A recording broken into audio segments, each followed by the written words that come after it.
Sila tumarantado eh. At yun ay hindi ako pwedeng magbulag-bulagan. Hindi ba? Sa kamalian. Magandang gabi po mga kaibigan.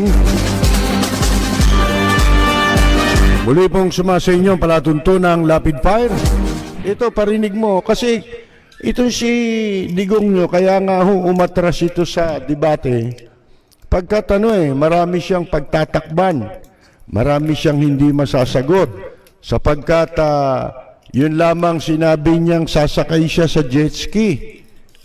Alam naman nating hindi totoong literally mag-jet ski ka, di ba?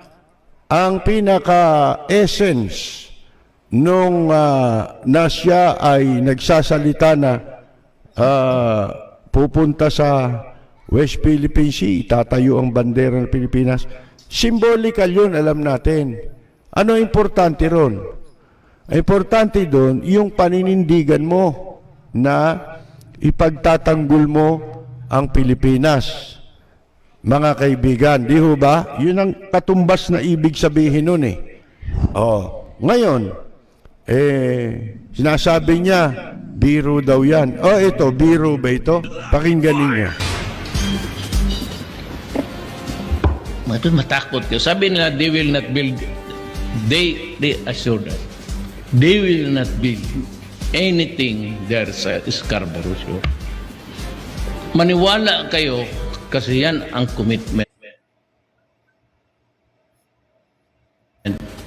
sa akin ng China.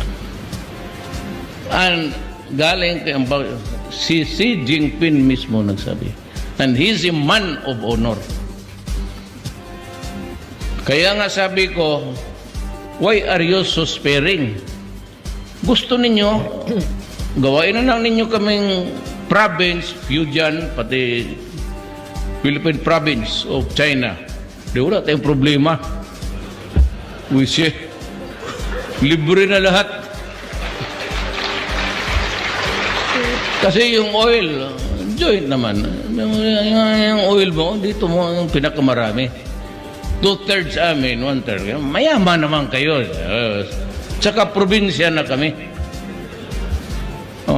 Province of Philippines, Republic of China. The nearest is Fujian. Hayaan mo lang yung Taipei. Huwag na natin galawin. Baka maliit-liit na hayaan mo yan siya.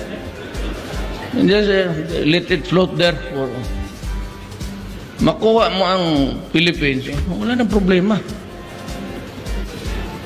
Kasi maraming pera eh. Kung babae pa itong China, niligawan ko na yun.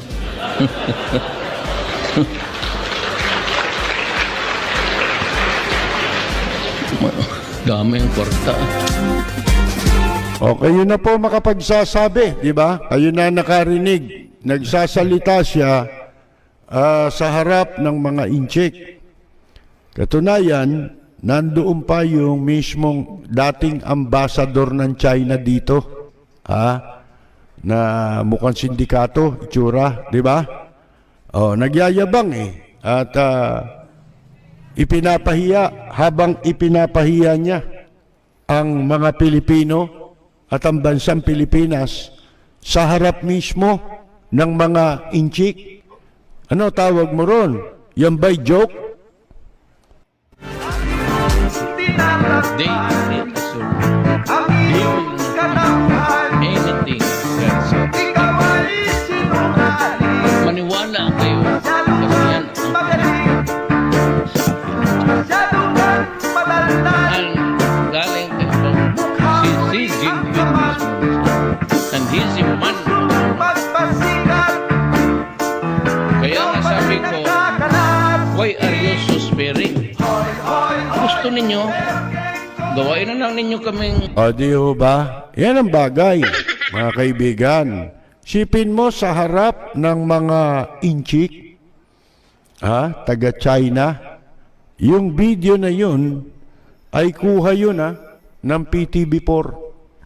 Kaya yan po'y pag-aari ng taong bayan yan eh. 'Di ba? Oh, yan eh para sa kapakanan ng mga hindi nakakapanood niyan dahil nasa malayo silang lugar, hindi sila aware. Matagal na niya yan eh. Sinabi, 'di ba? Matagal na ho yung video na yan. Nandun pa yung dating ambasador dito, yung mukhang sindikatong ambasador, nandun, pinukus pa yung mukha eh. Oh, nagyayabang siya, habang nagyayabang siya ay dinadapurak niya ang dangal ng bansang Pilipinas at ng mga mamamayang Pilipino na at ang nakakahiya pa, binabanggit niya rong kwarta. Di ba? Oh, total mayaman naman kayo. Daming pera. Dami raw pera in China. Mga kaibigan. Oh, sipin mo. Nakakahiya. Yan ba'y, ano ba yan? Asta ba yan ang isang leader ng bansang Pilipinas? Mga kaibigan. Oh, yan ang dahilan. Yan ang katotohanan na kung bakit umatras siya sa debate kay Justice Antonio Carpio. Oh, kayo na lang ni Robin Padilla magdebate. Mas bagay kayo, 'di ba? Oh, kayo mag-usap-usap. 'Yan ang mga kategorya nyo, kategoryang hustler, 'di ba? Alam niyo yung hustler, yung kategorya ng mga scammer. 'Yan ang tawag ngayon sa hustler nung araw eh. Yung scammer ang tawag diyan hustler. Walang preno kung bumatikos.